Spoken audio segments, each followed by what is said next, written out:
नमस्कार, crime petrol dial 100 में आप सबका स्वागत है।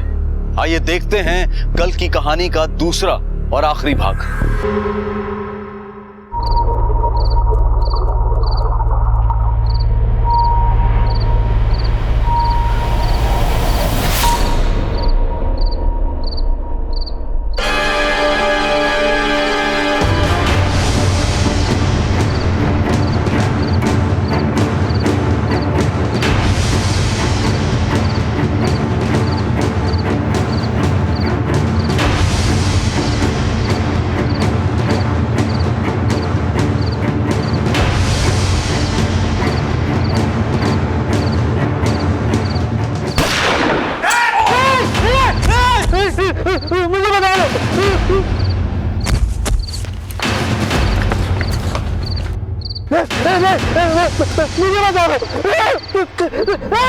समीर समीर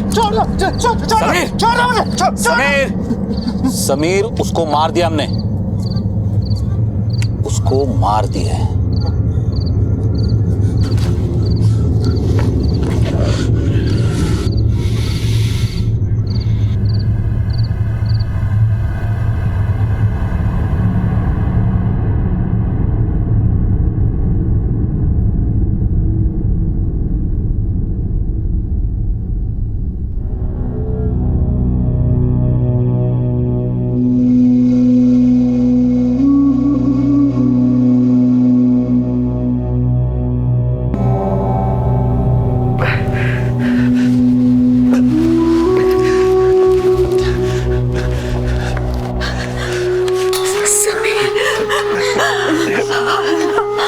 मम्मी रुकी, कैसा है अभिलाष? अल्लाह का शुक्र है।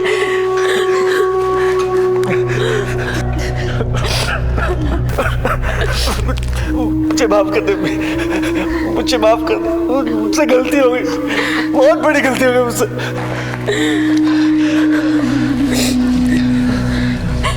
खुदा का शुक्र मनाइए, आपके बेटे समीर की मौत की खबर के बाद भी जिस सैटेलाइट फोन से इसने आपको फोन किया वो हमारी निगरानी में था। इसकी हर मूवमेंट पर हम पुलिस वालों की नजर थी, जिसकी वजह से आज ये जिंदा आप लोगों के सामने खड़ा है। शुक्रिया, बहुत बहुत बहुत शुक्रिया। सर, ये सारे रैकेट की जड़ वो सिंथिया थी। सिंथिया या फातिमा नूरानी।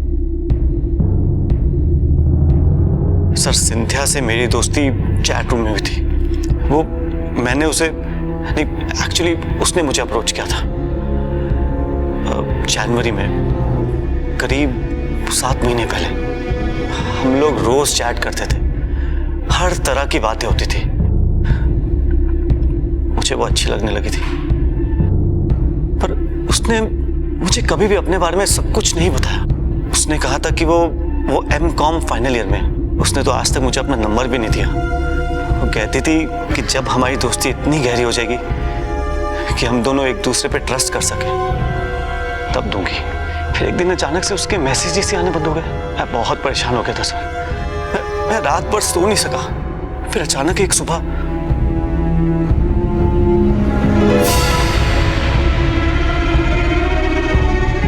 क्या है ये सब? कहाँ हो तुम? पिछले 20 घंटे से गायब हो और ये क्या भेज रही हो? तस्वीरें देखकर मैं बहुत हैरान हो गया था सर, लेकिन मुझे ये समझ में नहीं आ रहा था कि सिंथिया मुझे सब क्यों भेज रही है। क्यों रुला रही हो? रो तुम नहीं रहे समीर, रो रहे वो हजारों लाखों बच्चे हैं जिनको बम और बारूद से उड़ाया जा रहा है। कौन है ये लोग? किसकी फोटोज भेज रही है मुझे? मैं नहीं जानता इनको। क्या समीर, ये सब तुम्हारी कौम के साथ हो रहा है, तुम्हारी कौम के खिलाफ, और तुम्हें पता नहीं? पर यहाँ अपने देश में, इंडिया में तो सब सही है। क्या सही है? कुछ सही नहीं है। साजिश चल रही है कौम को खत्म करने की। पर तुम तो उस कौम से हो भी नहीं, तुम्हें क्यों इतनी फिक्र हो रही है?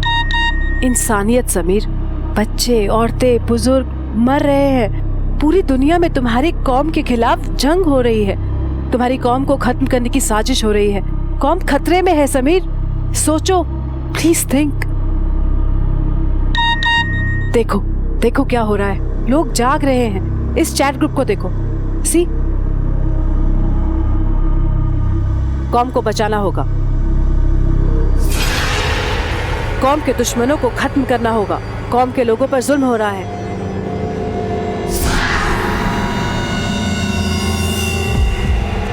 इस दुनिया में न जाने कितनी ऐसी चीजें हैं जिन्हें दूर से देखने पर सब कुछ सामान्य नॉर्मल सा लगता है, लेकिन जब उन्हें करीब से देखा जाता है तो बात उससे बिल्कुल विपरीत होती है। इंटरनेट की दुनिया, तेज रफ्तार कम्युनिकेशन की दुनिया, जानकारी का सैलाब। लेकिन इसके असंख्य रास्तों में कुछ रास्ते ऐसे भी हैं जहां पर समाज और दुनिया को बर्बाद कर देने वाले मंसूबे साधे जा रहे हैं, जहां पर भयानक दरिंदे कुछ मासूमों के शिकार की ताक में घात लगाए बैठे हैं। समीर की मुलाकात ऐसे ही चंद दरिंदों से इंटरनेट पर हुई, जिसके नतीजे भयानक हुए। प्यार और दोस्ती का नकाब ओढ़े सिंथिया कई हफ्तों तक समीर को कौम और जंग के बारे में अनेकों अनर्गल जानकारियां और तस्वीरें भेजती रही। समीर बौखला गया। कहाँ है तू आजकल? मतलब है कि तू बिना बता क्लास से चला गया। अबे तू मेरा बॉस है क्या जो हर काम तुझे बता के करूंगा? समीर तू पागल हो गया क्या? देख, अगर कोई स्ट्रेस है तो मुझे। अरे सबसे बड़ा स्ट्रेस तो तुम लोग हो। हम लोग? लेकिन यहाँ पर तो सिर्फ मैं हूँ यार। देख, तू ना अपने काम से काम रख, और तुम लोग ये जो कर रहे हो ना वो सही नहीं है। हम लोग? सिंथिया की बातों का मुझ पर असर हो रहा था। मैं कॉम और जंग की बातों से इतना बहक गया था कि मैंने अपने कॉम के कुछ स्टूडेंट से कॉलेज में बात की। तू पागल हो गया समीर। कॉम अपनी जगह है, बट वी आर इंडियंस। अभी भी टाइम है, सुधर जा भाई, चल। देख अशरफ, तू है अकेला, है ना? और अकेले आदमी को मुंबई में घर नहीं मिलता। अगर तेरी फैमिली होती ना तो मैं चुटकियों में दिलवा देता। तू जानता है मुंबई की हालात, पेपर पढ़ता है कि नहीं? कौन आ रहा है, कौन जा रहा है, किस पे यकीन करें, किस पे नहीं करें, समझता है कि नहीं? तू टेंशन मत ले। ए बाबू, चाय ला। हाँ, ये ले चाय पी। और समीर ले, तू भी चाय पी ले। और देख, झूठी नहीं की मैंने। पर समझने में भूल वो नहीं, मैं कर रहा था। तस्वीरें और सिंधिया की बातें सुन सुन के मेरे सर पे तो मानो शैतान सवार हो गया था। हर गैर कौमी मुझे मेरे कौम का दुश्मन नजर आ रहा था।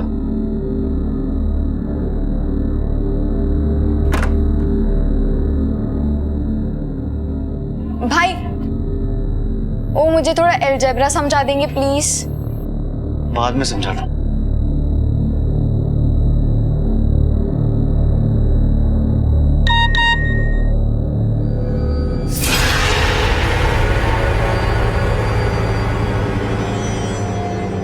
ये क्या पहन रखा है?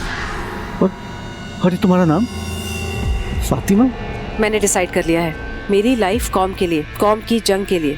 पर तू तो कैथोलिक है। मैंने कन्वर्ट कर लिया है, अब से मैं तुम्हारी कॉम की हूँ। जंग के लिए मुंबई, रिक्रूटमेंट अप्लाई है। जंग के लिए अपने मुंबई में भी रिक्रूटमेंट हो रहा है। देख लो, अपने मुंबई से ही 4 और हैं, 2 डॉक्टर्स, 1 MBA और 1 मैं। तुम? हाँ, हम सबको टीचर ने ही रिक्रूट किया है और टीचर ने ये लेटेस्ट फोटोज भेजे हैं।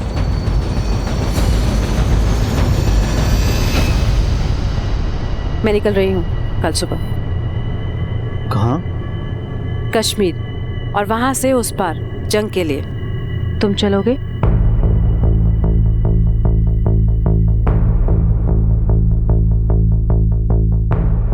यस।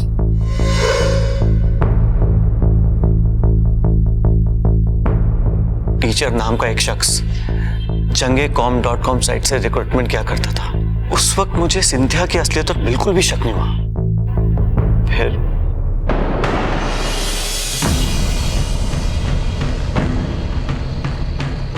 मुझे माफ कर देना मम्मी, माफ कर देना रुकी।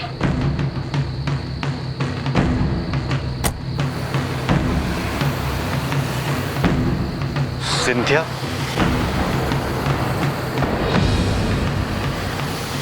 क्यों? चैटरूम की फोटो से शक्ल नहीं मिलती है?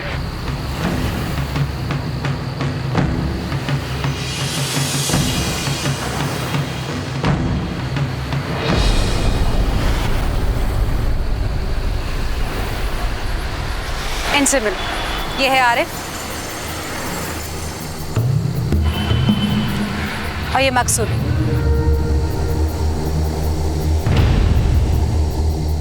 तुम्हें याद है एक बार चैट रूम में मिले थे? हाँ, तुम्हारे कॉलेज के फ्रेंड्स। कुछ यही समझ लो,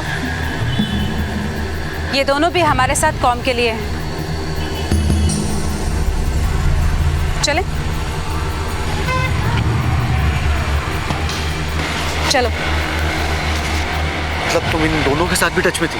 हे डोंट बी जेलस, जल्दी करो, ट्रेन के लिए लेट हो रहा है। चलो। 2 दिन की ट्रेन जर्नी के बाद हम कश्मीर पहुंचे। वहां से पहाड़ों की ओर बढ़ गए। घाटी और जंगलों के रास्ते हम कैंप की तरफ जा रहे थे। ताज्जुब की बात थी, सिंधिया को सब रास्ते मालूम थे। पूछने पर बताया, मैंने सारी रिसर्च कर रखी है। अस्सलाम वालेकुम। वालेकुम अस्सलाम। हौसलेमंद कौमियों का कमांडर मुबारक बेग का इस्तकबाल। शहीदी के लिए तैयार? ऐसा नहीं, बुलंदी के साथ, सख्ती के साथ। तैयार। तैयार? तैयार। सब तैयार? तैयार। तो कल से तुम लोगों की ट्रेनिंग शुरू। ये जगह, ये जमीन जंग की लड़ाई के लिए है। कमजोर जिगर वालों की कोई जगह नहीं है। ये दुनिया हमारे कौम की दुश्मन बन गई है, हमारे कौम पर जुल्म कर रही है। इन दुश्मनों को, इन जुल्म करने वालों को नस्तानाबूद करना है कि नहीं? करना है। तो कल से तुम सबकी ट्रेनिंग शुरू। जी जनाब। अगले ही रोज से ट्रेनिंग शुरू हो गई। जैसा ट्रेनिंग के बारे में सुना था, ट्रेनिंग बिल्कुल वैसी ही थी।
कईयों के तो पसीने छूट गए।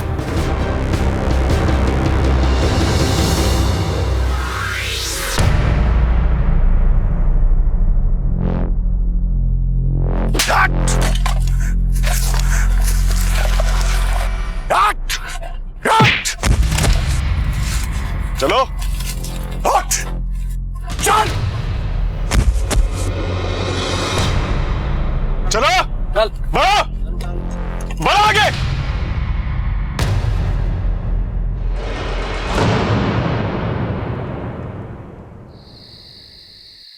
अरे कितना धीरे हाथ चलाते रहे तुम हिंदुस्तानी निकम्मे। तेज तेज हाथ चलाओ।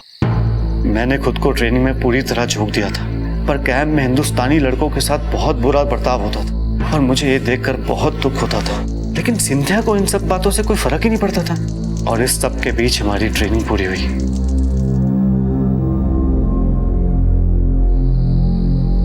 तुम्हारा इनाम लो, इसे, ये तुम्हारे काम आएगी। और याद रहे, हर जंगी को घर फोन करने का एक मौका जरूर मिलेगा।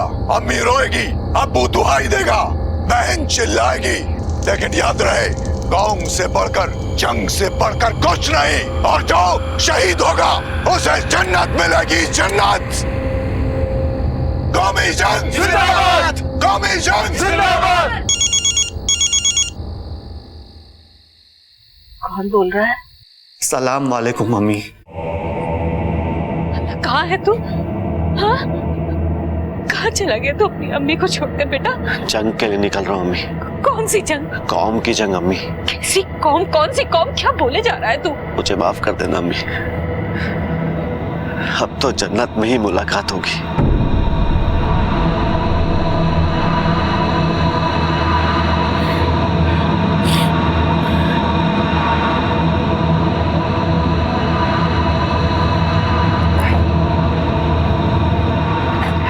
समीर, कमांडो बहुत खुश है तुमसे।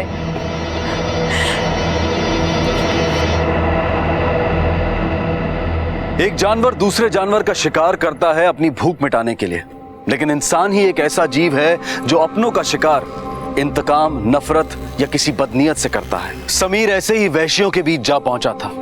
कौम के लिए जंग के बहकावे में आकर वो अपराध करने जा रहा था। इस पूरे खेल के पीछे की सच्चाई से वो अब तक अनजान था और उसके सामने था उसका पहला मिशन।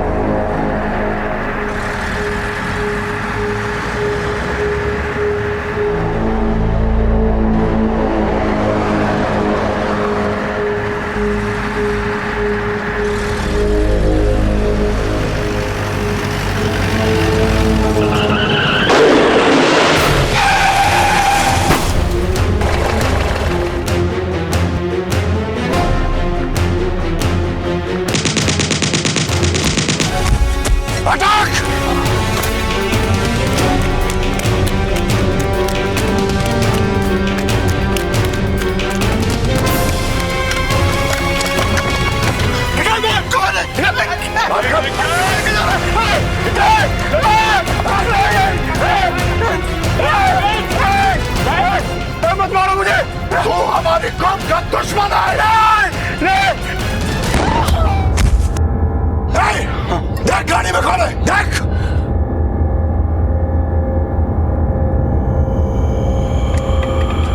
Fire fire.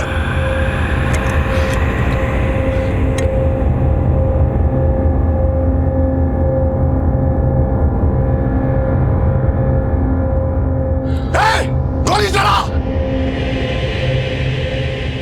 समीर, गोली चला। हिंदुस्तानी चूजे, तुझसे कुछ नहीं होगा। चलो।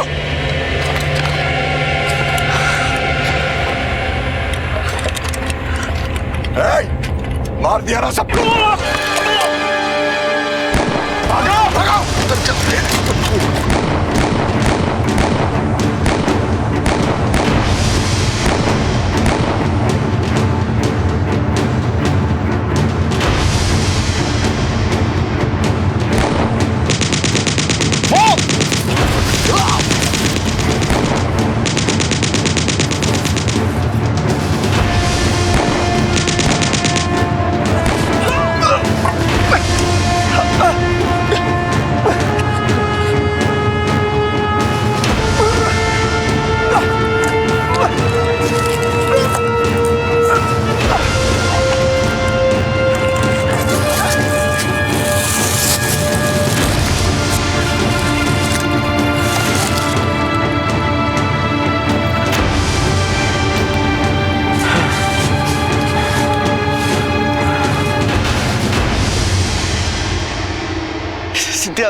सब लोग मुझे छोड़ के चले गए।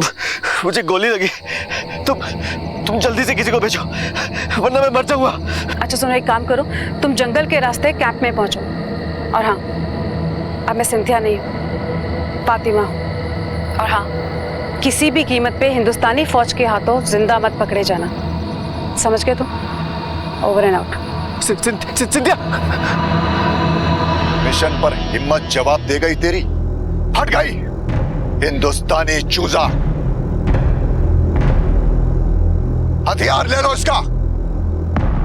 नहीं जनाब, मेरी सिर्फ टांग पे लगी। अब अगली बार देखना।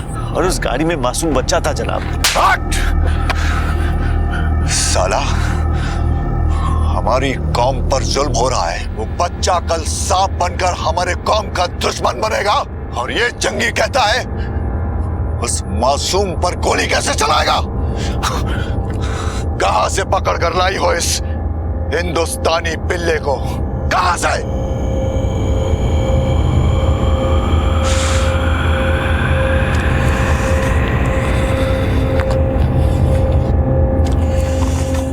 उससे कहो कि ये हिंदुस्तान को गाली देना बंद करे, वरना मैं किसी और को मार सकूं ना सकूं, इससे जरूर मारूंगा। Shut up, Sameer! Shut up!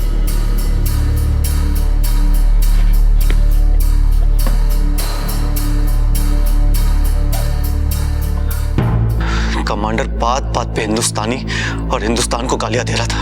ये सुनकर मेरा खून खौल जाता था सर। मुझे लगने लगा कि वहां कुछ गड़बड़ है। ऐसा लग रहा था कि शायद मुझे समझने में कुछ भूल हुई है, लेकिन सच्चाई तो अब सामने आनी थी sir.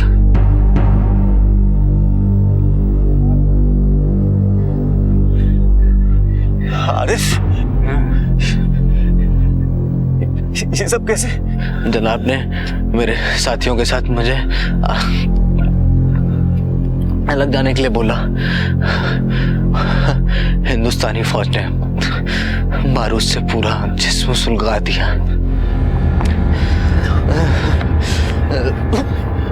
Doctor doctor doctor doctor नहीं है भाई यहाँ पे।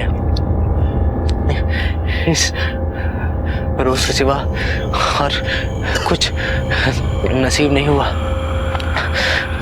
पानी भी नहीं। वो छोड़कर क्यों आया? मैं सिंथिया से कहता हूँ, वही लाई थी ना मैं। सिंथिया? सिंथिया कौन? फातिमा।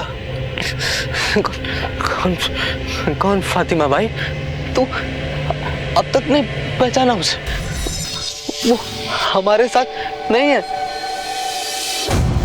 हिंदुस्तानी लड़के डरपोक होते हैं, कमजोर होते हैं, इनमें जिगरा नहीं, किसी काम के नहीं है ये। आप फिक्र मत कीजिए जनाब, अगली खेप में शिकायत का मौका नहीं दूंगी। और रही बात इन चूजों की, तो इन्हें सुसाइड बॉम्बर बना देते, जंग में काम आएंगे। ऐसा ही करना पड़ेगा, लेकिन इस तरह के ऑपरेशन में पैसा लगता है और पैसा कम पड़ रहा है, बहुत खर्चा होता है। हेडक्वार्टर से पैसा आया? जी जनाब, बारामूला के ऑपरेशन के पैसे आए हैं।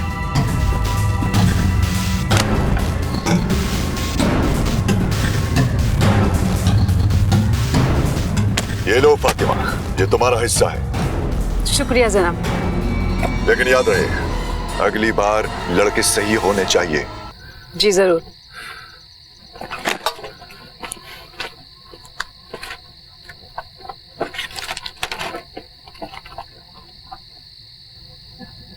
कौम के लिए जंग जरूरी है, कौम खतरे में है, जंग जरूरी। सिंथिया मैथ्यूज सिंथिया नहीं फातिमा थी। फातिमा इन्हें टीचर भी वही थी। क्या झांसा दिया उसने मुझे। जंग कौम ये मकसद सही थे तो झूठ का सहारा क्यों लिया? क्योंकि सच तो ये था कि मकसद और उससे जुड़े लोग दोनों गलत थे, खुदगर्ज थे और वैशी थे।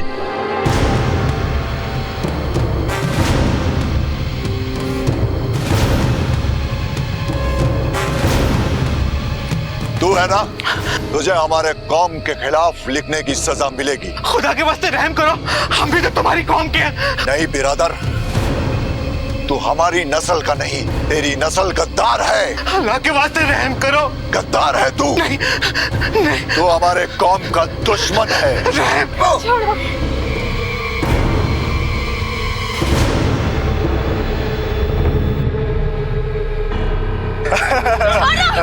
चलो चलो। ये क्या कर रहे हो तुम? ये गलत है। हाँ? खुदा के वास्ते इन्हें छोड़ दीजिए भाईजान। ये हमारी कौम के खिलाफ है, ऐसा मत करो भाईजान। प्लीज इन्हें छोड़ दीजिए, प्लीज भाईजान, छोड़ दो इन्हें। जनाब, फौज आ रही है जनाब, सबको निकलना पड़ेगा। क्या पक रहे हो?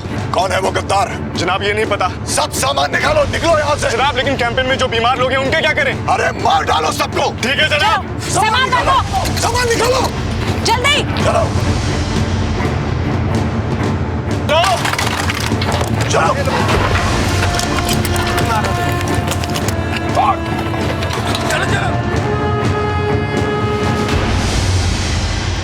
यहाँ से बाहर फोन किसने लगाया?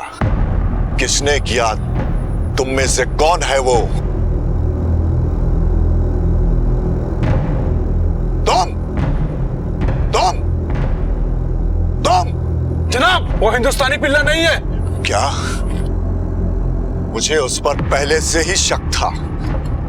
चाहे जाओ और जहां भी दिखे भेजे में 2 गोली उतार कर आओ। जाओ। जी। उसके बाद मैं किसी तरह छुपते छिपाते बड़ी मुश्किलों का सामना करते हुए कई दिनों बाद मुंबई पहुंचा। पर मुझे क्या पता था यहाँ मुंबई में भी कमांडर का आदमी मेरी जान लेने का इंतजार कर रहा होगा।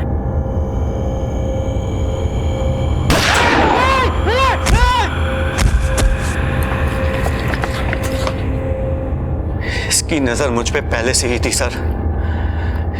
ये लोग हम जैसे साधारण और गरीब लोगों को ही टारगेट करते हैं। सिंथिया मैथ्यू, असली नाम नसीम फातिमा शादाब। 2007 से 2010 तक अबू धाबी के एक प्राइवेट फर्म में काम किया करती थी और आजकल ये आतंकवादियों के रिक्रूटमेंट सेल को ऑपरेट कर रही है। हाँ सर, मैंने आपको बताया था ना, मुझे आरिफ और मकसूद को हम तीनों को एक वेबसाइट के थ्रू ही रिक्रूट किया गया था, jangecom.com। जाहिर सी बात है, इस साइट को काफी पहले से ऑपरेट किया जा रहा होगा। हमें इसे इंटरसेप्ट करना होगा। जंग में आज भी रिक्रूटमेंट जारी होगा। शिंदे सर, इस साइट का पता करो। Okay sir. समीर आलम, जाने अनजाने तुमसे गलती हुई है, इसके लिए कानूनी कार्रवाई तो तुम पर जरूर होगी। लेकिन आज भी हमारे देश में, हमारे मुल्क में तुम्हारे जैसे कई नौजवान इन शैतानों के मंसूबों का शिकार हो रहे हैं, जिसे हमें रोकना है। और इसके लिए तुम्हें हम पुलिस वालों की मदद करनी होगी। मैं इन दरिंदों की गलत बातों में आ गया था, गुमराह हो गया था मैं। कौम और मजहब का मतलब ही नहीं समझ पाया। लेकिन देश से बड़ा जज्बा कोई नहीं होता सर। मैं आपकी मदद करूंगा। आपको मुझसे जो इंफॉर्मेशन चाहिए मैं दूंगा। देश से बड़ा कोई जज्बा नहीं, ये सच है। और ये भी सच है कि मासूमों पर जुल्म कोई मजहब नहीं। समीर मौत के मुंह से लौटा था, एक बहुत बड़ा सबक सीख कर आया था। लेकिन जिन लोगों की वजह से वो इस नफरत की आंधी में फंसा था, वो अब भी आबाद थे, देश भर में घूम रहे थे और समीर जैसे ही और भोले भाले नौजवानों को फंसाने की फिराक में थे। समीर के जरिए पुलिस को कुछ सुराग मिले थे। आगे का रास्ता आसान नहीं था, लेकिन उसके आखिर में रोशनी की एक किरण नजर आ रही थी। ये देखिए सर, jangecom.com बंद हो चुका है। वैसे भी किसी साइट को ज्यादा दिन तक ऑपरेट करना इन लोगों के लिए खतरे वाली बात है, लेकिन फिर भी कहीं ना कहीं रिक्रूटमेंट तो चल ही रही होगी। महेश, इन आतंकवादियों के स्पॉन्सर्ड कई साइट हैं। इनमें जंग और कौम को लेकर हमारे देश के युवाओं को भटकाने और बहकाने के इन्फॉर्मेशन होते हैं। इन्हें सर्च करो, टीचर को चेक करो। हो सकता है टीचर इधर उधर हो जाए, लेकिन मिलेगा कहीं ना कहीं जरूर। इससे पहले कि समीर जैसे कई और लड़के इनके हत्थे चढ़ जाएं, हमें इस टीचर साइट वालों की क्लास लेनी पड़ेगी। हमारी तफ्तीश के मुताबिक मुंबई में ये टीचर नहीं है, मतलब किसी दूसरे शहर से रिक्रूटमेंट की ताक में है।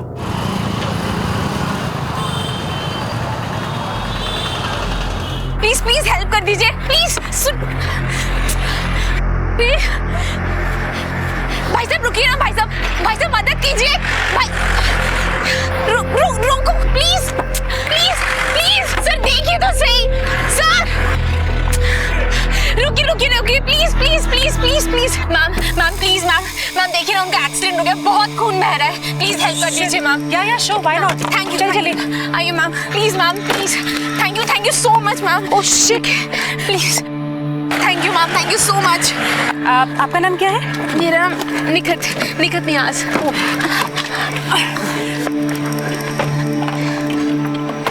Thank you ma'am, thank you so much.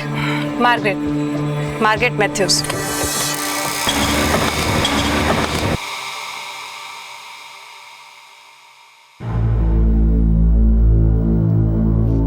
चिंता की कोई बात नहीं है, अब ये बिल्कुल ठीक है। Thank you so much doctor. Thank you doctor. Are you student? Yes, final year BBA। Oh very nice. और आप क्या करते हैं? मैं एक NGO चलाती हूँ। वैसे आई लाइक योर स्पिरिट और बहुत पब्लिक माइंडेड हैं आप। वैसे आप लोगों के ही दम पे चलता है हमारा NGO। आप आएंगे हमारे NGO में? जरूर आऊंगी। मैम, इस पेशेंट का बिल बन गया है, आप पेमेंट कर दीजिए। हाँ श्योर, दिखाइए आप। Okay no problem.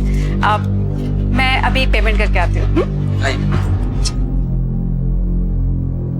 टीचर की तरकीब एक बार फिर से मंसूबे साध रही थी। नया नाम, नया हुलिया और नई इंटरनेट साइट के जरिए शहर लखनऊ में मार्गरेट उर्फ टीचर ने न सिर्फ निकत को बल्कि 2 और नौजवानों को अपने नापाक मकसद की ओर बरगला लिया। और फिर वो दिन भी आ गया जब पूरी तरह से ब्रेन वॉश होने के बाद ये नौजवान किसी तथाकथित जंग के लिए तैयार हो गए। जंग जरूरी, कौम की सलामती के लिए, कौम के दुश्मनों को खत्म करने के लिए। हमें क्या करना चाहिए? तुम भी जंग में शामिल हो जाओ। पर मेरे अब्बू तो बोलते हैं कि कोई भी मजहब नफरत नहीं सिखाता। कौम के दुश्मनों का खात्मा जरूरी है। देखो ये तस्वीरें।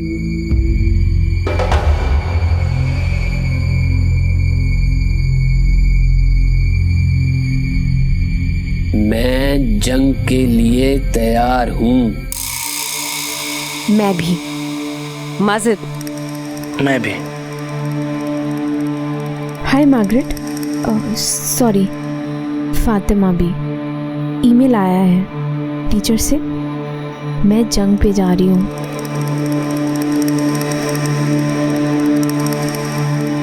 Good, very good. मैं ये फॉर्म भर चुकी हूँ, तुम भी भर दो। माजिद और अनवर भी जा रहे हैं। Very good, congratulations.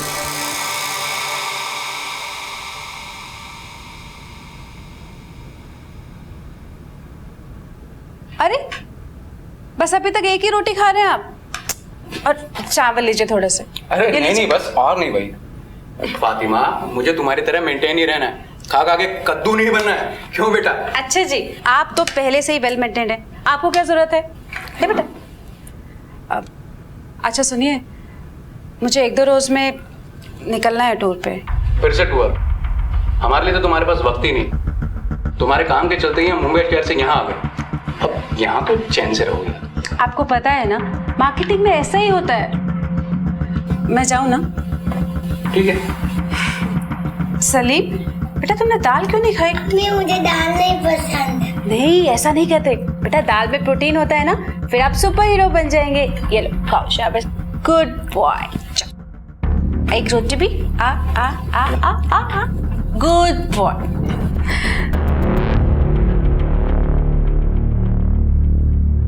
कहाँ थी बेटा? तुम्हारे अब्बू कब से तुम्हें बुला रहे हैं, तुम्हारी चाय भी ठंडी हो रही है। आओ बेटा, बैठो बैठो, इधर बैठो। कैसी चल रही है तुम्हारी एमबीए एंट्रेंस की तैयारी? बेटा एक बात याद रखो, तुम्हारा एक ही टारगेट होना चाहिए, IIM। मुझे नहीं करना IIM से MBA। क्यों नहीं करनी? टफ है इसीलिए। अम्मी, कुछ नहीं रखा है इस मुल्क में। तो क्या अमेरिकन यूनिवर्सिटी की सोच रही है? नहीं अम्मी, मुझे यहीं रहना है और यहाँ रह के एक से हिसाब बराबर करना है। सबको सबक सिखाना है मुझे। ये क्या बक रही है? हिसाब बराबर सबक? हमारी कौम पे जुल्म हो रहे हैं अम्मी, हमारी कौम खतरे में है। कौन सी कौम बेटा? आप जानबूझ के अनजान बन रहे हैं। देखिए अपनी चारों तरफ दुनिया में क्या चल रहा है। सारी दुनिया में हमारी कौम के खिलाफ जंग छिड़ गई है। हमारे कौम के लोगों को मारा जा रहा है, मासूम बच्चे, औरतें। लेकिन अपने देश में तो नहीं हो रहा है, और अगर बाहर हो भी रहा है तो वो लोग मजहब के नाम पर बहका रहे हैं। नहीं अब्बू, पूरी दुनिया में हमारी कौम के खिलाफ जंग चल रही है। देखो, ये मजहब और ये कौम, ये सब जरिया है। सच तो ये है कि वो अपने फायदे के लिए दहशतगर्दी कर रहे हैं। नहीं अब्बू, आप गलत बोल रहे हो। You are wrong। देखो, मैं रॉन्ग हूँ या राइट हूँ मुझे पता नहीं, लेकिन अल्लामा इकबाल की वो पोएम तो तुम्हें याद होगी। कौन सी पोएम? वही, मजहब नहीं सिखाता आपस में बैर करना, हिंदी है हम वतन है हिंदुस्तान हमारा। मुझे नमाज के लिए लेट हो रहा है। 3 दिन बाद निकलना है। मैं रेडी हूँ। मैं भी। मैं भी। पर जाना कैसे है? आप सबके एयरलाइन टिकट्स न्यू ट्रेवल्स पर कल दोपहर 2 बजे अवेलेबल हो जाएंगे। आपको आके पिकअप करना है। टीचर, आप भी वहाँ मिलेंगे ना? जंग के लिए सब तैयार? तैयार। तैयार। मैं भी। अल्लाह हाफिज। कल दोपहर 2 बजे नूर ट्रेवल्स। कल ही पकड़ लेते हैं सबको। नहीं अमित, कल शायद टीचर नहीं आएगा क्योंकि उसने चैट का जवाब नहीं दिया। हो सकता है ये वही टीचर हो जिसकी हमें तलाश है।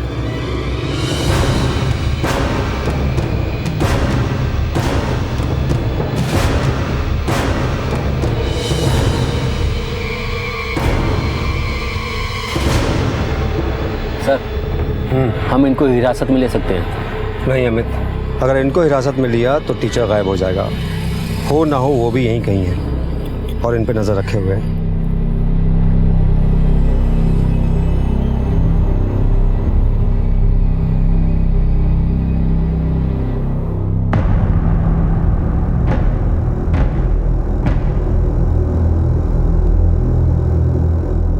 अम्मी, मैं और मेरे दोस्त अजमेर शरीफ जा रहे हैं। अजमेर शरीफ?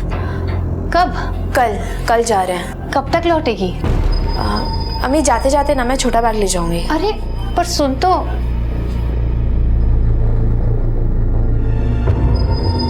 तैयार? तैयार।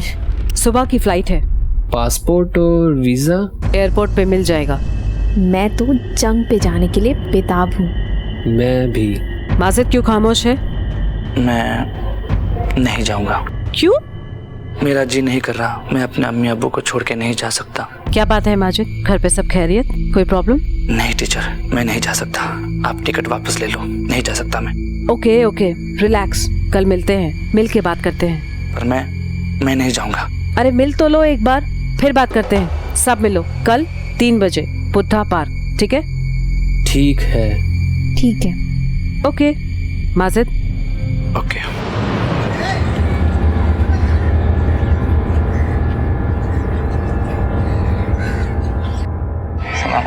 सलाम वालेकुम। वालेकुम अस्सलाम। माजिद तो आ गए लेकिन टीचर नहीं आए अभी तक। आते ही होंगे। लेकिन हम उनको पहचानेंगे कैसे? वो अपनी पहचान खुद बताएंगी। आपको कैसे पता? मुझे पता है। उन्हें पहचानने की जरूरत ही नहीं पड़ेगी। क्या मतलब तुम्हारा? मतलब अभी बताता हूँ। हाँ आजिए। ये किसको कॉल किया तुमने? किसे बुलाया? टीचर को। टीचर को? हाँ। अरे ये क्या बदतमीजी है? छोड़िए मुझे। बताता हूँ क्या बदतमीजी है मिस मार्गरेट। सॉरी, आपका नाम भूल गया मैं। मिस सिंथिया कि मिस फातिमा नूरानी? बहुत सारे तो नाम है आपके। एक और नाम ये इनका। अच्छा। टीचर। क्यों? पुलिस को किसने बुलाया? मैंने बुलाया क्योंकि मेरा सिर्फ एक ही नाम है, Majid Fazal, assistant sub inspector UP police. एक मुसलमान हूं और एक सच्चा हिंदुस्तानी भी। ले चलो इन सबको। चलो चलो चलो। अरे बहुत भाग चुकी मिस फातिमा नूरानी, बस अब नहीं।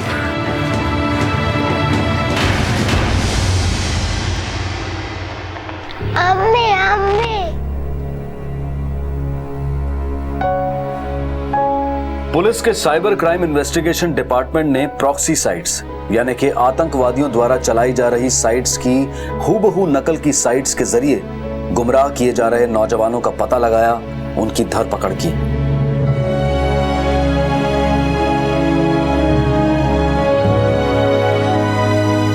नौजवान पीढ़ी का मन गीली मिट्टी की तरह होता है और आतंकवादी सरगना, मजहब की गलत व्याख्या और कौम खतरे में है जैसी मनगढ़ंत बातों से नौजवान पीढ़ी को बरगलाते हैं और उन्हें हत्या और आतंकवाद की तरफ मोड़ देते हैं। इस सब के पीछे इन दरिंदों का अपना व्यक्तिगत स्वार्थ, उनकी खुदगर्जी होती है, लेकिन इसका खामियाजा इन मासूमों, इनके परिवारों और समाज को भुगतना पड़ता है। फातिमा नूरानी उर्फ सिंथिया उर्फ मार्गरेट पर एनएसए और पोटा के तहत कड़ी कार्रवाई की गई। समीर, मकसूद, निकत और अनवर, इन पर भी इसी कानून के तहत एक्शन लिया गया, लेकिन चूंकि उन्हें आतंकवाद की ओर जाने अनजाने बरगलाया गया था, कानून ने उनके प्रति नरमी का रवैया अपनाया और उनके रिहेबिलिटेशन की बात रखी। किसी भी मासूम की हत्या किसी भी लिहाज से, किसी भी तरीके से सही नहीं है। और जहां तक मजहब का सवाल है तो मशहूर शायर अल्लामा इकबाल ने कहा है, मजहब नहीं सिखाता आपस में बैर करना, हिंदी है हम, वतन है हिंदुस्तान हमारा। अब मैं अनूप सोनी आपसे विदा लेता हूं, फिर मुलाकात होगी अगले एपिसोड में और खुलासा करेंगे एक और जुर्म का। तब तक अपना और अपने परिवार का ख्याल रखें और देखते रहें क्राइम पेट्रोल डायल 100। सबक एक को, सीख हम सबको। जय हिंद।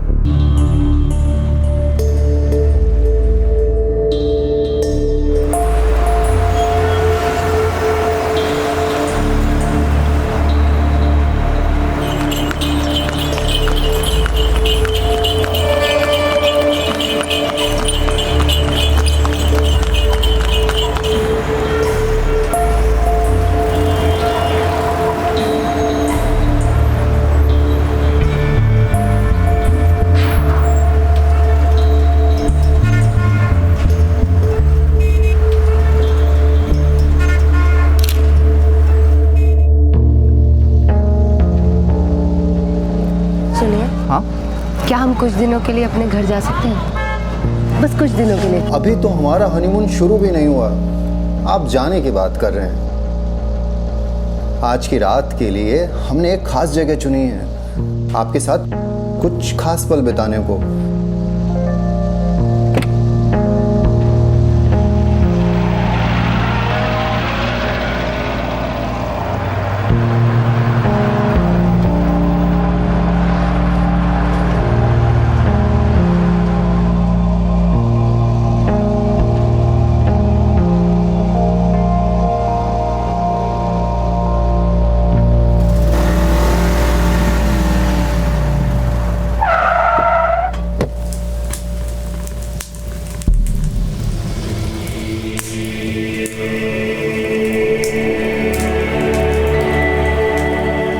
ये देखिए, आपके राजा ने अपनी रानी के लिए कितना सुंदर हवा महल तैयार करवाया है। आइए।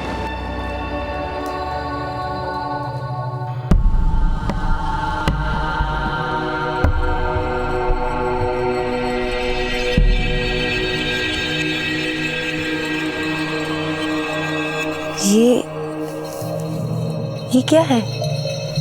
राजा की रानी को एक छोटा सा तोहफा। आप जल्दी से ये ड्रेस पहन कर आइए।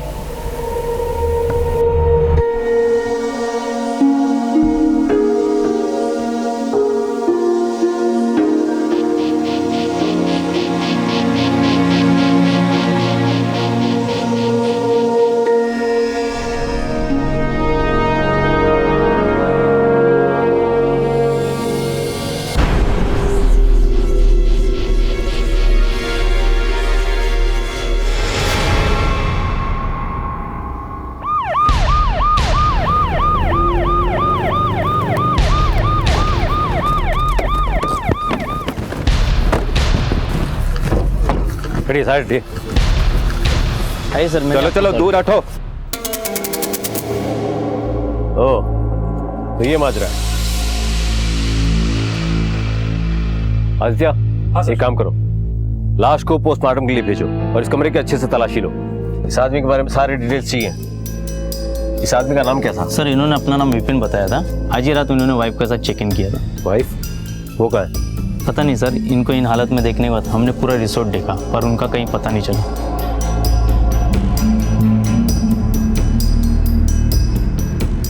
सर, मैंने पूरा टेंट अच्छे से चेक किया है। विक्टिम का सारा सामान गायब है, मोबाइल, पर्स और यहाँ तक के सारे कपड़े भी। बीवी और सारा सामान सब कुछ गायब है और है तो सिर्फ एक चीज, एक 40-45 साल के आदमी की लाश। आदित्य, ऐसा करो, रिजॉर्ट के रजिस्टर में जाकर चेक करो, इसके डॉक्यूमेंट्स की कुछ जेरॉक्स कॉपी होगी और साथ ही इसके मोबाइल नंबर्स और परमानेंट एड्रेस लिखाया होगा, वो भी पता करो। सारी डिटेल्स निकालो, हमें फौरन इसके घर पे इत्तला करना होगा। राजस्थान के विपिन मारवा की अभी कुछ ही दिन पहले शादी हुई थी। अपने जीवन का एक लंबा पड़ाव अकेले पार कर चुके विपिन मारवा की खुशी का ठिकाना नहीं था, लेकिन इससे पहले कि वो इन खुशियों को यादगार बना पाते, किसी ने उनकी हत्या कर दी और उनकी हत्या के तुरंत बाद उनके साथ जयपुर घूमने आई उनकी पत्नी भी गायब हो गई। क्या विपिन मारवा की मौत और उनकी पत्नी का इस तरह से गायब हो जाना एक सोची समझी चाल थी? क्या इन दोनों घटनाओं के बीच में कोई संबंध था? कौन था वो शख्स जो विपिन मारवा पर नजर रखे हुए था? क्या विपिन मारवा की मौत एक हादसा था या फिर एक साजिश?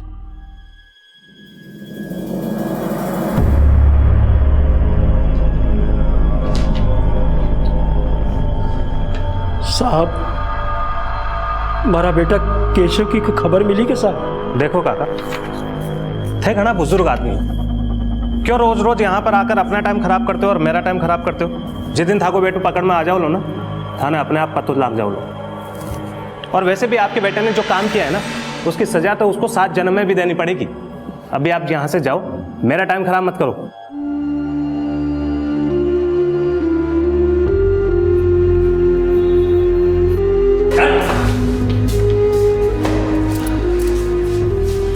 क्या हुआ? केशव का कुछ पता चला? दरोगा जी ढूंढ रहा है। वह कह रहा है कि जियाई मिल जासी, सबसे पहले आपा ने खबर कर सी, आप लोग केशव मिल जासी।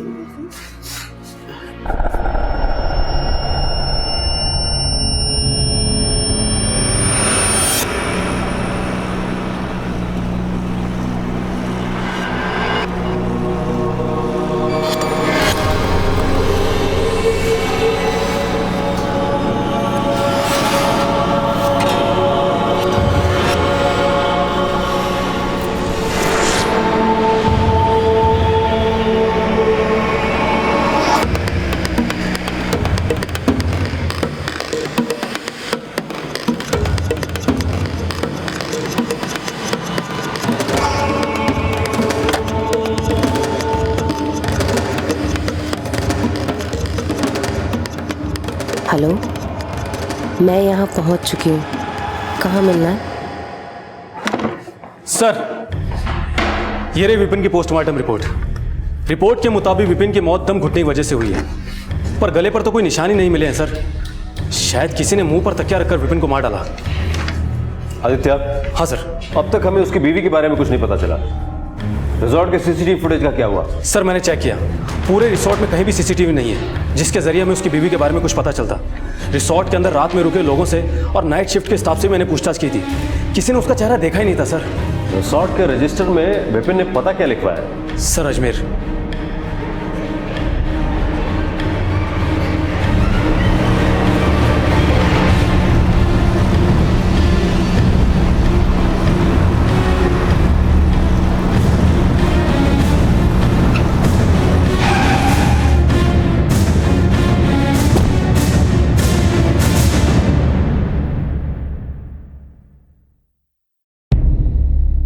जी आपके बगल में ये जो घर है विपिन शर्मा का, उनके साथ कोई और रहता था?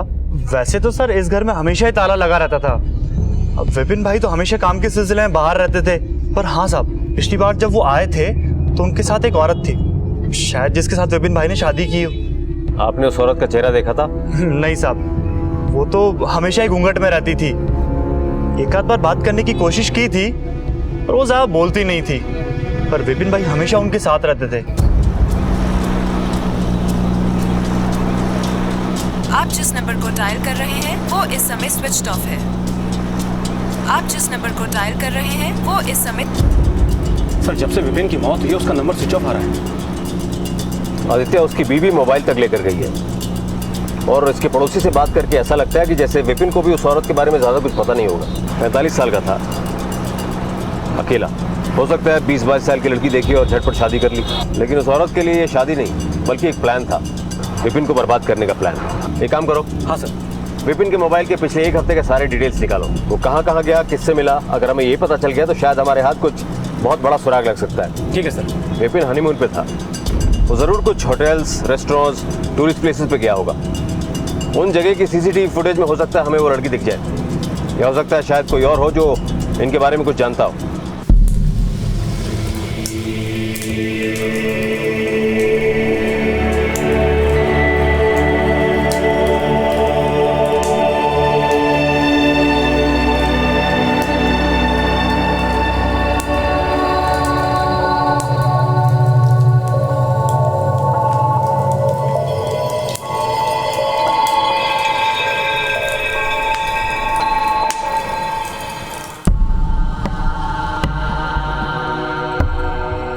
जब पहली बार तुम्हें देखा था ना, तभी तय कर लिया था कि शादी करूंगा तो सिर्फ तुमसे ही। दिमाग से लेकर दिल तक की नसों में अब खून नहीं, सिर्फ तुम्हारा ही नाम दौड़ता है।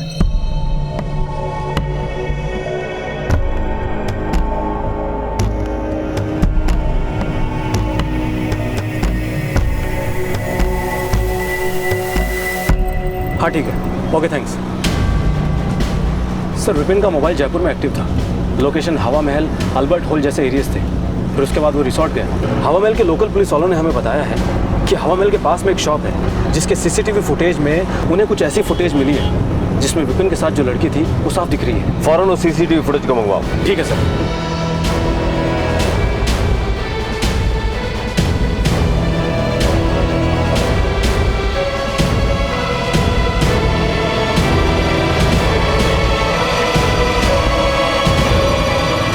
आदित्य, इस गेट पे जूम करो।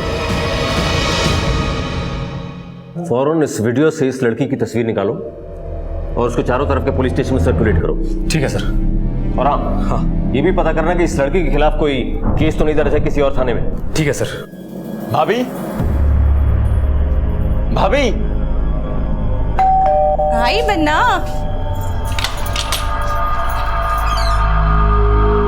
ओहो, ये बात है। बस बस 1 मिनट यहीं रुकना, मैं भी आई।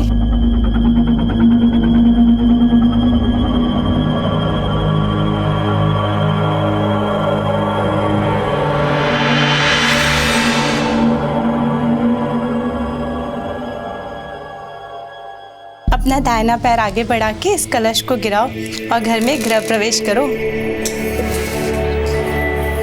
इतनी इतनी खूबसूरत दुल्हन कहाँ से चुरा लाए बन्ना? भाभी चुराया तो इसने था, पहली मुलाकात में मेरा दिल। अच्छा सिरोही में पहली बार मिला इससे। अच्छा, जब वो प्रॉपर्टी वाले काम से गया था। हाँ हाँ हाँ। प्रॉपर्टी के उस काम में तो मुझे नुकसान उठाना पड़ा भाभी, लेकिन भगवान ने मुझे पूजा देकर मेरी जिंदगी के हर नुकसान की भरपाई एक ही बार में कर दी भाभी। अरे बस बन्ना, तुम पे तो मजनू का ही भूत सवार हो चुका है। अब बस खड़े खड़े बातें करने की इसको आराम भी करने दोगे भाई? भाभी आप भी ना।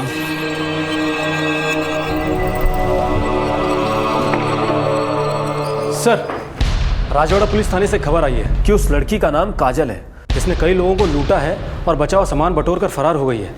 और सर सबसे इम्पोर्टेंट बात तो ये है कि इसने अपने पहले पति की भी हत्या की है।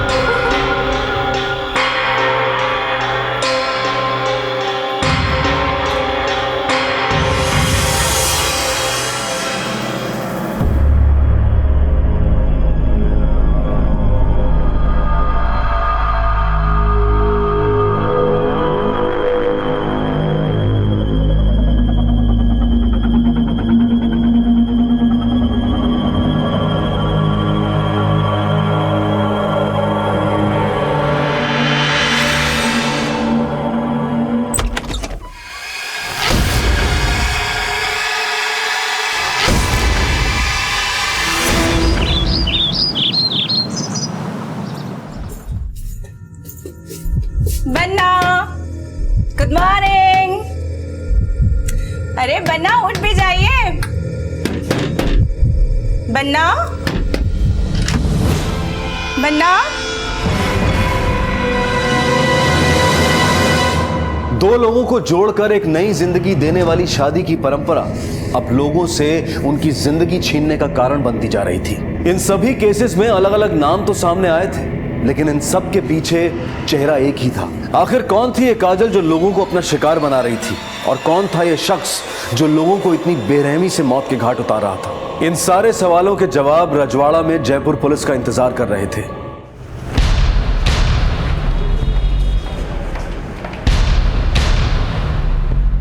सर, इस काजल की तलाश तो हमें काफी समय से थी। काजल की शादी यहीं राजवाड़ा में प्रताप सिंह के साथ हुई थी, पर प्रताप और काजल का रिश्ता कुछ ठीक नहीं था। प्रताप उसके साथ में शारीरिक संबंध बनाना चाहता था, पर काजल को उसमें जरा भी दिलचस्पी नहीं थी। एक दिन काजल अपने घर से बाहर निकलती है, पर प्रताप को उस पर शक था, जिसकी वजह से वो काजल का पीछा करना शुरू करता है। और पीछा करते करते वो पास ही के जंगल में जा पहुंचता है। वहां जाकर देखता है कि काजल अपने प्रेमी केशव के साथ में कुछ आपत्तिजनक हालात में मिलती है। वो गुस्से में आकर काजल को उल जलूल कहने लगता है। इसके बाद केशव पेट्रोल छिड़क कर उसकी लाश को आग लगा देता है। उसी दिन से ये दोनों फरार हैं। अब काजल अपने हुस्न के जाल में लोगों को फंसाती है, उन्हें विश्वास दिलाती है और बाद में उनसे शादी कर लेती है, और केशव की मदद से उनकी हत्या कर उनका सारा सामान लूट कर भाग जाती है। हेलो, क्या?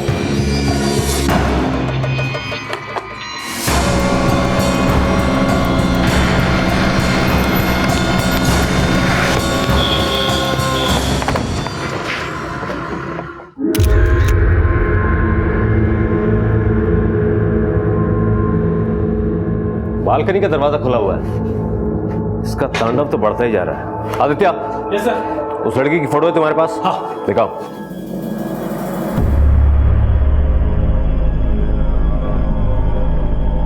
यही वो लड़की है जिसने अपना नाम पूजा बताया था? आपका देवर इस लड़की से कहाँ मिला था? सर वो प्रॉपर्टी के किसी काम से सिरोही गांव गया था। आपका देवर सिरोही किससे मिलने गया था? सर किसी जमींदार से मिलने गया था, संदीप नाम था शायद। वही वो इस पूजा से मिला और उससे शादी कर ली। आदित्य।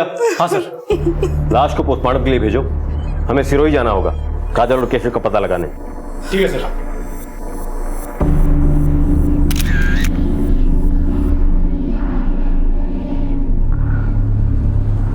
गौर से देखिए, देखिए इस लड़की को। ये लड़की लोगों को पहले अपने प्यार के जाल में फंसाती है और फिर करती है शादी और फिर बना डालती है सुहाग रात को मौत की रात। इस कुकर्म में इस लड़की का साथ देता है इसी का बॉयफ्रेंड। अगर कहीं भी ये लड़की दिखाई दे तो इसके भोलेपन में ना फंसे, बल्कि नीचे दिए गए नंबर पे फोन करके पुलिस को सूचित करे।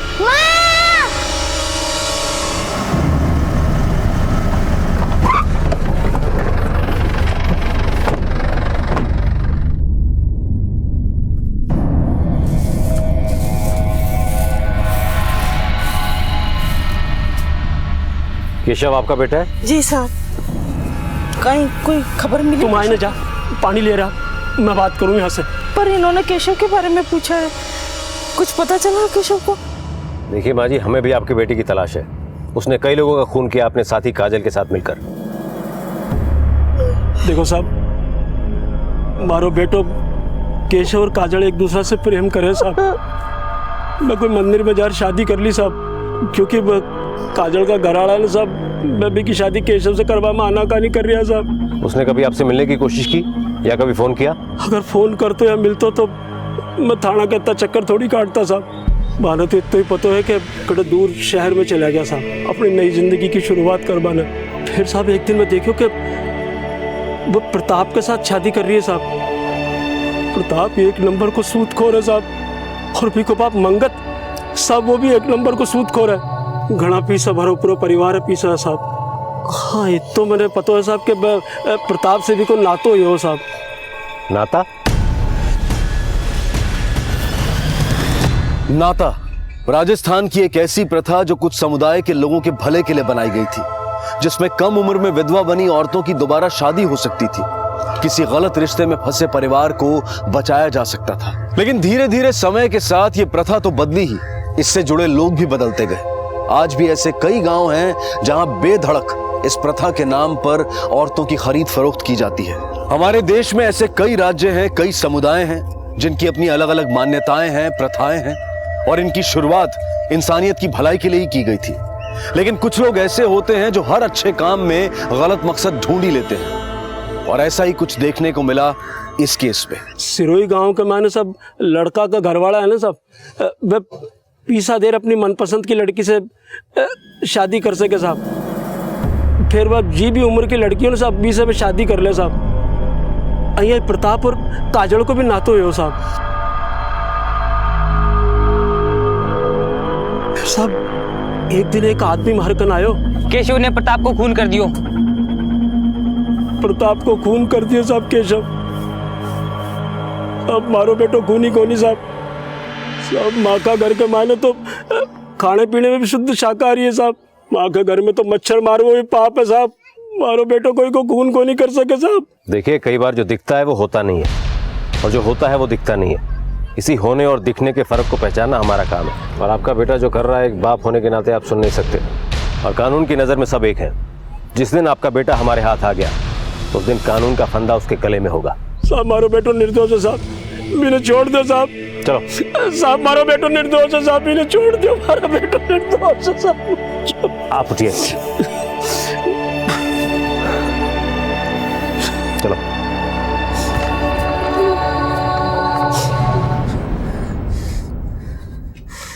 तुमने मेरे बच्चे का हाथ क्यों जलाया?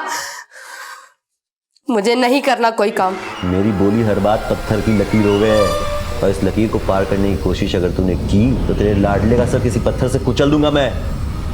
चल।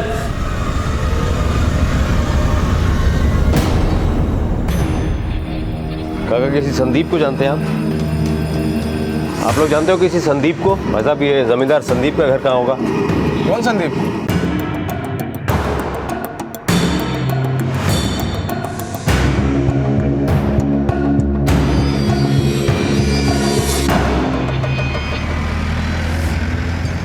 अगर हमें काजल के बारे में थोड़ी भी इंफॉर्मेशन मिल जाए तो हमें बहुत कुछ साफ हो सकता है। सर क्यों ना हम काजल के माँ बाप से मिले, शायद ये मुलाकात कई रात से पर्दे उठा दे। चलो।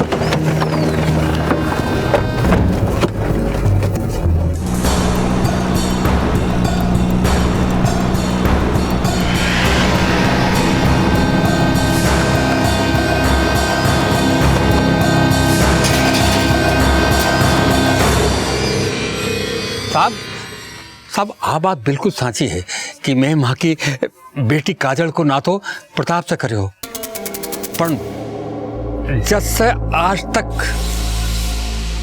मैं काजल से मिला तक को नहीं था। तो आप उससे अब तक नहीं मिल पाए और यहीं आपके गांव का एक शख्स करण उससे मिलता है, यहीं के मंदिर में उससे शादी करता है। आपकी बेटी उसे जान से मार देती है। ये सब कैसे हो गया भंवर जी? आपका गांव तो 5 सड़कों में खत्म हो जाता है, इनमें से कोई भी रास्ता आपको अपनी बेटी तक लेकर नहीं गया। मैं आपने साची कह रहा हूँ, मैं काजल से बिल्कुल नहीं मिला। और जो करण नाम तो मैं आपका मुंडा तो सुन रहा हूँ साहब। मैं साहब आप मैं बता रहा हूँ कि काजल को चेहरो मैं जैसे कोने देखे हो जैसे वो प्रताप ने मारकर और केशव का साथ भाग नहीं गई। चलिए हम आपकी बात पर भरोसा कर लेते हैं, पर ये बताइए कि ये संदीप कौन है? संदीप कौन है साहब? कोई बात नहीं, हम फिर आएंगे अगर जरूरत पड़ी तो। लेकिन आप यही मनाना कि हमें वापस आने की जरूरत ना पड़े। चलो।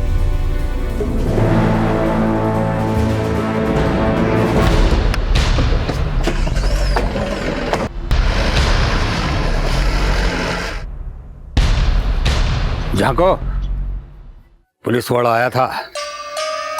मैं थाने कह रहा हूं कि थोड़ा दिनों का वास्ते शांत हो जाओ। बड़े बड़े धमाकों के पहले छोटी मोटी चिंगारियों पे ध्यान नहीं देते। अब तक जो मिला वो तो फुलझड़ी थी। इस बार ऐसा खेल होगा कि पूरी दिवाली मनेगी दिवाली। ये मौका हमारे हाथ में ना हमारी किस्मत में आया है, इसे मैं इसी तरह जाने नहीं दूंगा। हाँ साहब, इंतजाम हो गया है। छोरी बहुत चौखो है, ख्याल रखेगी थारो। ऐसी लड़की की जरूरत है मुझे। हाँ भाई, वैसे ही ढूंढी है जैसे थारो को चाहिए थी।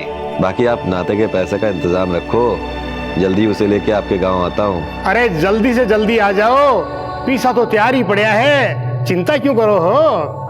पैसे और लालच की नींव किसी भी रिश्ते को खड़ा नहीं होने देती, बल्कि उसे खोखला बना देती है। अक्सर कुछ लोग रिश्तों को बनाने से पहले इस ताक में रहते हैं कि आगे बनने वाले रिश्तों से वो कैसे मुनाफा कमा सकते हैं।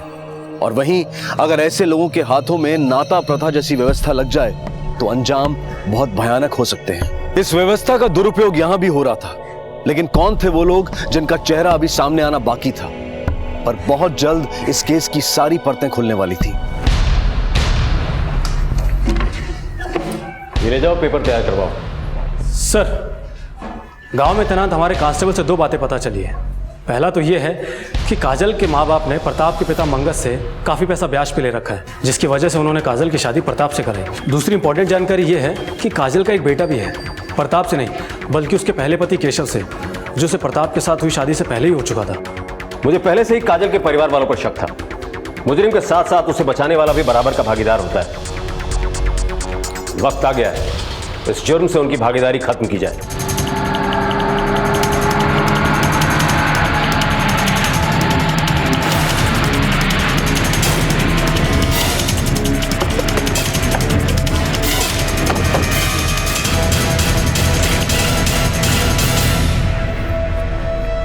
कहाँ हो साहब? आपको हमारे साथ चलना होगा। मैं कहीं कौन करूँ साहब? मैं कहीं कौन करूँ? कांस्टेबल, मैं कहीं कौन करूँ साहब? मैंने तो कहते मैंने हवालात में बताएंगे किसने क्या किया। चलो।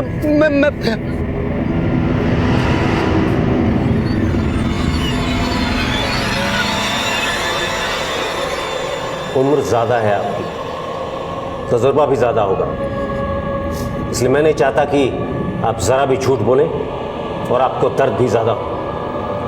इसलिए जो भी पता है बिल्कुल सच सच बताओ। आपने बच्चे ने बचावा का रखे थे, माँ बाप काहे नहीं कर सके साहब। मैं काजल ने शहर से वापस बुला लिया। केशव का साथ रहता हो गया 2 साल हो गया था। वो केशव का साथ खुश कौन हुई, मैंने पता लगे केशव से उनके एक बच्चों भी है। मेरी उन्हें प्यार से समझाया कि बेटा केशव और बी का साथ गुजारा हुआ दिन भूल जा और प्रताप से नयो ना तो कर ले, जिससे मारो मारो कर्जो उतर जाए। मैंने तो इतना ही बेरो है साहब कि केशव प्रताप ने मारकर जला दियो साहब, और काजल ने अपने सागे ले गयो साहब। हमें इतना ही पता है साहब, ये क्या आगे मैंने कहीं कौन बेरो साहब। तुम्हारी बेटी की वजह से कईयों ने अपनी जिंदगी से हाथ धोया। अब तक वक्त और किस्मत दोनों तुम्हारी बेटी का साथ दे रहे थे, लेकिन कानून ना वक्त को मानता है, ना उसके हाथों में किस्मत की लकीर है जिसके आगे वो झुक जाए। तुम लोग जा सकते हो।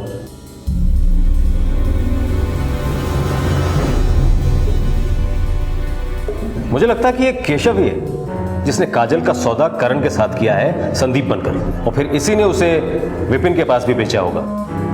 मुझे पूरा डाउट है कि हर बार केशव ही काजल को बेचता है और नाते के पैसे ले लेता है, और फिर जानबूझकर उन लोगों को मार देता है ताकि काजल उसके पास वापस आ जाए, जिससे वो अगला खेल खेल सके। सर, मैं एक काम करता हूँ, सारे विक्टिम्स की कॉल डिटेल चेक करता हूँ। जैसे इन सबके बीच में काजल एक कॉमन कड़ी है, वैसे ही शायद हमें कोई कड़ी या कोई नंबर मिल जाए जो हमें इनके गिरबान तक पहुंचा दे। क्या करना है क्या नहीं करना है, इसके लिए सिर्फ हमारी जुबान खुलेगी। थारी जुबान खुलेगी तो सिर्फ हाँ में हाँ मिलाने के लिए, समझी? और वैसे भी इन सब से बच के जाएगी इकट्ठे तू, हैं? इन सब में जितना हाथ मेरा है ना, उतना साथ तेरा भी है। और एक बात तो तूने बताना ही भूल गया मैं, हैं? कि साथ देने वाले की सजा बड़ी होती है, हैं? इस बात को याद रखियो। चल भाग यहाँ से, भाग।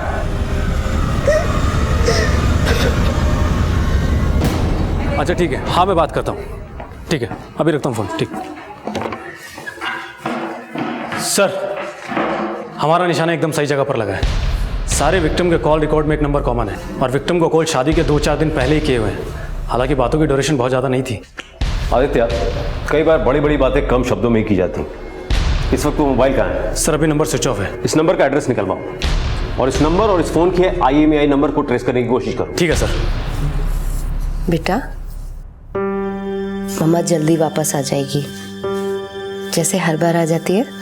मम्मा, आपने किसी को मारा तो नहीं है ना? टीवी पर दिखा रहे थे। नहीं बेटा, मामा ने किसी को नहीं मारा। मामा जो कुछ कर रही है सब आपके लिए कर रही है। मम्मा, वो लोग आपको पकड़ के तो नहीं ले जाएंगे ना मुझसे दूर? नहीं बेटा, मामा को कुछ नहीं होगा। मामा बस यूं गई और यूं वापस आ जाएंगी, है ना? तब तक आप बैठ करके टीवी देखो।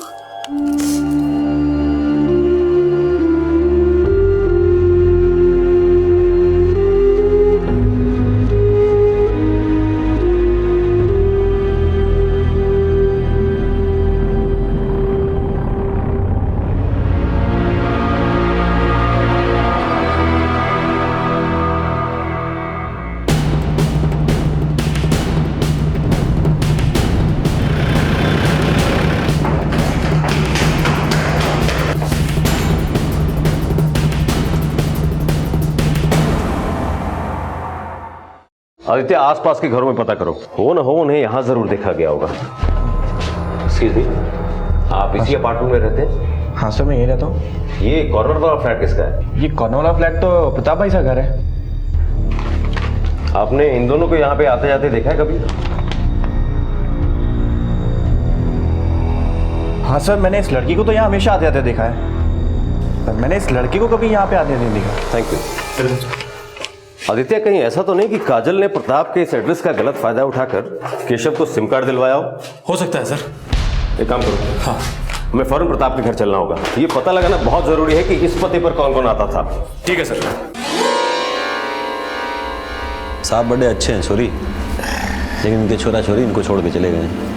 अब इस हवेली का और इनका ख्याल थारे को रखना है।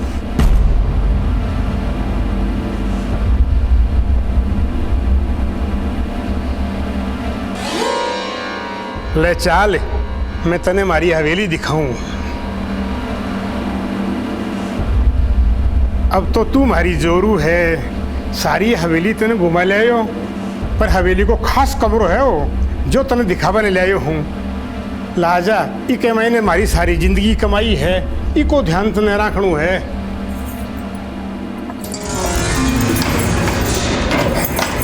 हमारी जिंदगी कमाई है।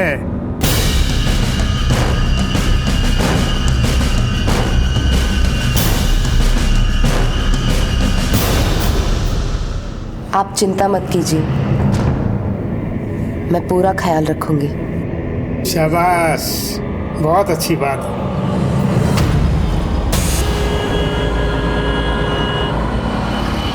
आदित्य, ये दूसरा आदमी कौन होगा काजल के साथ जो?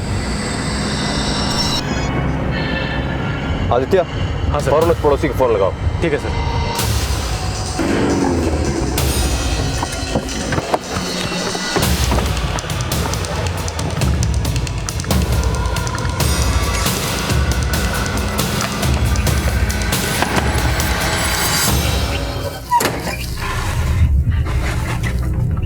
अरे इंस्पेक्टर साहब, आपके बेटे प्रताप के जयपुर वाले घर पे कौन कौन आता जाता था? जयपुर वाला घर? अरे साहब, मेरे बेटे का तो जयपुर में कोई घर हो ही नहीं सकता। अरे जयपुर तो क्या, उसका तो कहीं भी घर नहीं हो सकता। उसके पास तो इतने पैसे थे ही नहीं, क्योंकि धंधे में इतना नुकसान हुआ था ना। नुकसान? हाँ साहब, मेरे बेटे को दारू पीने की बहुत बुरी लत लग गई थी। बात बात में गुस्सा करने लगा था। उसकी इसी आदत के कारण उसकी शादी नहीं हो रही थी, तो भी मैंने काजल से उसकी शादी करवा दी। उसके घर वाले भी इसलिए तैयार हो गए थे कि मैंने सोचा उनका कर्जा माफ कर दूंगा। मैंने सोचा था साहब, शादी के बाद सुधर जाएगा। अरे क्या जरूरत थी उस केशव से उलझने की, आखिर मार दिया ना उस केशव ने मेरे बेटे को। गौर से देखो, यही आदमी था? हाँ साहब, यही आदमी था वो। एक बार फिर से सोच लो, पक्का याद है? हाँ साहब, पक्का यही था वो आदमी।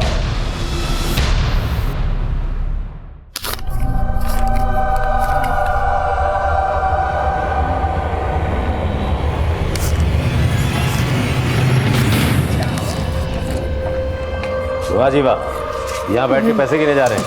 कहाँ से आए पैसे? आशा करता हूँ कि आप आपकी जुबान से वही निकलेगा जो मैं सुनना चाहता हूँ। साफ साफ बोलो, पैसे कहाँ से आए? काजल कहाँ है? ले चलो इन्हें, हवालात में सारी हवा निकल जाएगी। अरे साहब मेरी बात तो सुनो साहब, हमारी बात। अरे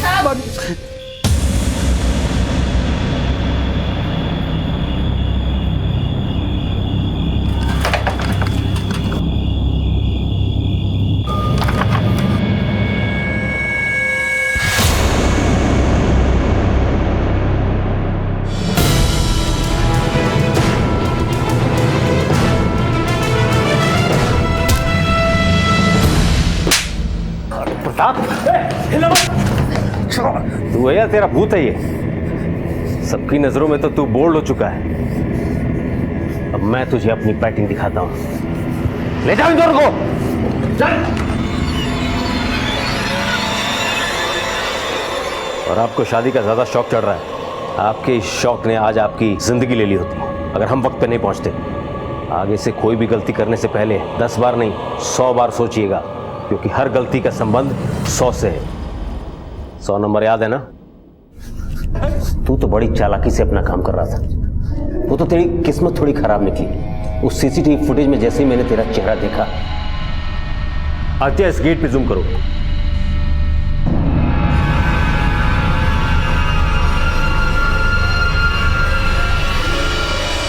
उसी समय सारा माजरा समझ गया था।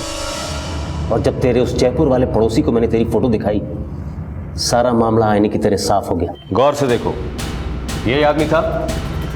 हाँ साहब, यही आदमी था वो। देख प्रताप, गुनाह करने वाला कितने भी कदम आगे हो, कानून हमेशा उससे 2 कदम आगे होता है। तूने ये सोच कैसे लिया कि ये सब करके तू बच जाएगा? बोल। साहब, मारे को सूद ब्याज के धंधा में घना नुकसान पहुंचा। पिताजी को ये लगने लगा था कि मैं किसी काम का नहीं हूं। काम करने काज का 2.5 से नाश कर, निकल जा मेरे घर से, निकल बाहर निकल। पर इस काजल की शादी जब मुझसे हुई तो मुझे इसके पहले पति केशव के बारे में और इसके छोरे के बारे में कुछ ना मालूम था। ठग गए इन लोगों ने मुझको। मैंने उसी दिन तय कर लिया साहब कि इस काजल को ऐसा सबक सिखाऊंगा कि ये जिंदगी भर भूलना तो छोड़ो साहब, सांस सांस में जिएगी, सांस मुझे काजल काजल वहाँ थी, लेकिन वो कुछ कर नहीं सकती थी ना साहब, क्योंकि उसका बेटा तो पहले से मेरे पास था।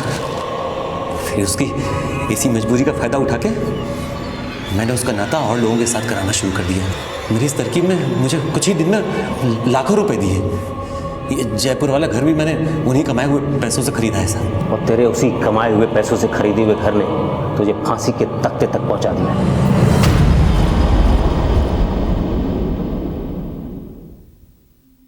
साहब, मैं आपका शुक्रिया किन शब्दों में करूं, मुझे नहीं पता साहब। आपने मुझे उस नर्क जैसी जिंदगी से मुक्त करा दिया। मेरे घर वालों ने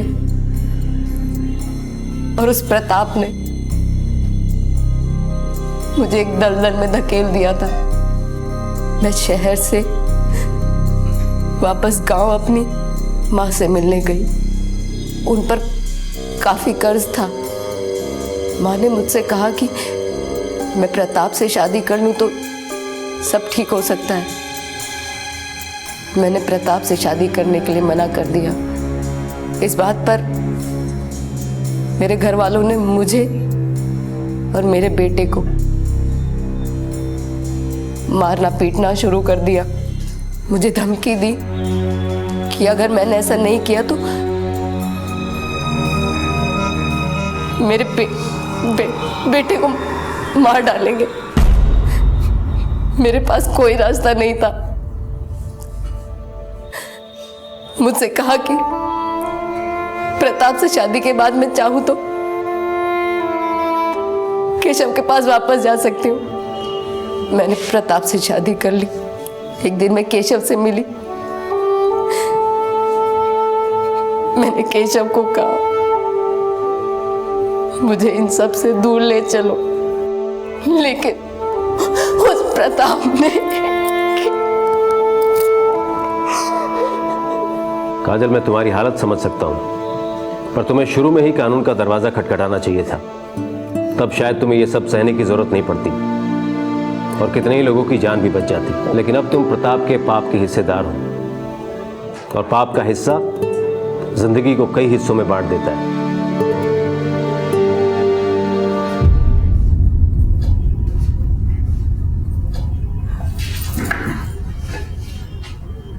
काजल, हम तुम्हारे बच्चे का पूरा ख्याल रखेंगे, उसे अच्छी शिक्षा देंगे, पर ये देखने के लिए तुम नहीं होगी, क्योंकि ये सारी बातें पुलिस को ना बताकर तुमने कहीं ना कहीं प्रताप का साथ दिया है। इस साथ में भले ही तुम्हारी रजामंदी ना हो, पर कानून की नजर में तुम भी एक मुजरिम हो। हवलदार, बेटा, खूब पढ़ना लिखना, खूब बड़ा आदमी बनना। जब आप बड़े हो जाओगे ना तो अपनी मम्मा को लेने आना।